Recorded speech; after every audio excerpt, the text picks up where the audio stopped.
ನಮಸ್ಕಾರ ವೀಕ್ಷಕರೇ, ಕಲಬುರಗಿ ನಗರದ ಹೃದಯ ಭಾಗದಲ್ಲಿರುವ ಜೇವರ್ಗಿ ಕ್ರಾಸ್ ಹತ್ತಿರ ನಡೆದ ಘಟನೆ.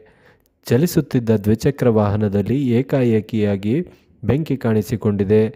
ತಕ್ಷಣ ಎಚ್ಚೆತ್ತ ಬೈಕ್ ಸವಾರ ತಮ್ಮ ದ್ವಿಚಕ್ರ ವಾಹನವನ್ನು ನಗರದ SBI ಬ್ಯಾಂಕ್ ಮುಂಭಾಗದಲ್ಲಿ ನಿಲ್ಲಿಸಿ ನೋಡುವಷ್ಟರಲ್ಲಿ ಬೆಂಕಿ ದಟ್ಟವಾಗಿ ಕಾಣಿಸಿಕೊಂಡಿದೆ. ಕೂಡಲೇ ಅಗ್ನಿಶಾಮಕ ದಳದ ಸಿಬ್ಬಂದಿಗಳಿಗೆ ಮಾಹಿತಿ ತಿಳಿಸಿದ್ದಾರೆ.